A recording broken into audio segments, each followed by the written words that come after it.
Hello guys, welcome to the second episode of our series where I'll teach you how to properly set up a Teamspeak server. So in the previous episode I showed you how to enable the advanced permission system and how to customize your toolbar to make it simpler to actually get into the server groups. So in today's episode we're going to put that into use. First of all, we're going to need a Teamspeak server. So usually when you get a Teamspeak server, you either buy it from the provider or you'll simply create your one using the official Teamspeak free server application.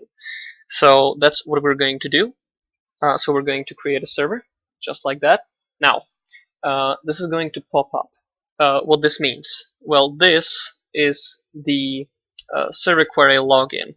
So the login name is always server admin. This is the password, and well, this is something that I want to get into later in the series because being able to operate a server query is not easy, and even me myself, and I consider myself, at least an intermediate when we're talking about Teamspeak. I'm not too familiar with the server query. Now, what is important for you? What is important for you is the server admin privilege key. So you'll copy this, and basically what this does, this is the key that you will use for the first time when you connect to a Teamspeak server. This is the key that is going to give you all the required permissions to set up a Teamspeak server. So right now we have our Teamspeak server. It's operating at my IP address, of course, so no one else except for me from my computer can actually join.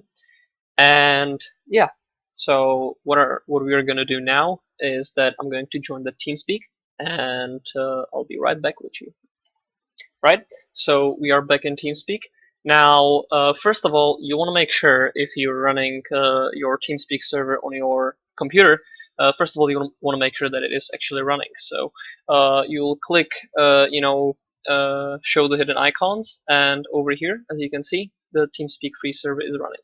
So now what you want to do is that you're going to go to Connections. You want to click on Connect, and the server nickname or address is going to be localhost. Now you're going to connect to that server. Connected. And as you are the first ever to join this Teamspeak, it is going to ask you to use your privilege key to gain your permissions, your server admin group, whatever you want to call it.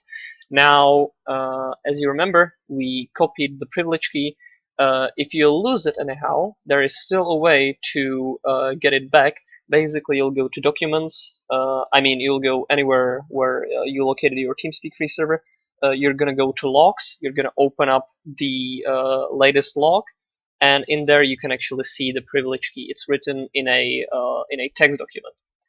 Now, you'll insert the privilege key in here. You'll hit OK, and privilege key successfully used. Now, as you can see, we've gained server admin server group. So as of now, we have the permissions that we need.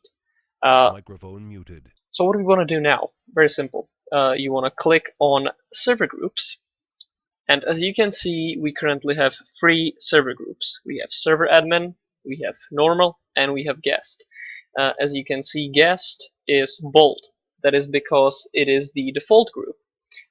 What default group means, basically it is the server group that everyone gets when they join our Teamspeak server.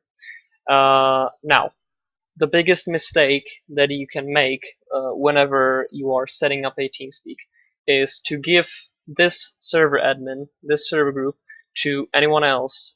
For example, let's say that you want to have like admins or moderators on your Teamspeak server. Never ever give them the same permissions that you have, because what that can result into is that they can basically remove your server admin group and you just lost your permissions. There is no way to get them back. Now, let's say that you want to save it the easiest way possible. So what you want to do is that you want to go to privilege keys over here. I have it on the toolbar again, so you'll hit customize toolbars, and somewhere in here you'll find privilege keys.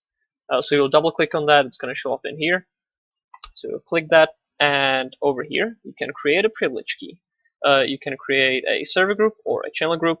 So of course you want to create a server group. You want to create server admin.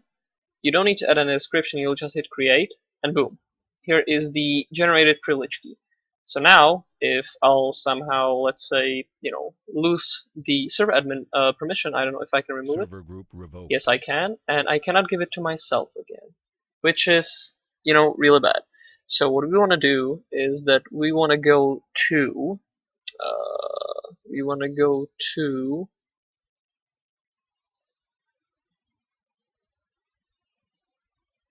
yeah, we want to go to permission. Sorry, I forgot. And you want to hit use privilege key. You'll insert the privilege key, and you have your permissions back. Now, remember, if you'll use the privilege key once, it's gone forever. So it no longer exists. You can only use it once, or someone else can only use it once, and that's it. So that is going to be it for my second video. So again, I hope you enjoyed. If you liked the video, please leave a like and subscribe so that you don't miss any new videos. If you want to support me, you can check out my Patreon description. And as always, have a good day.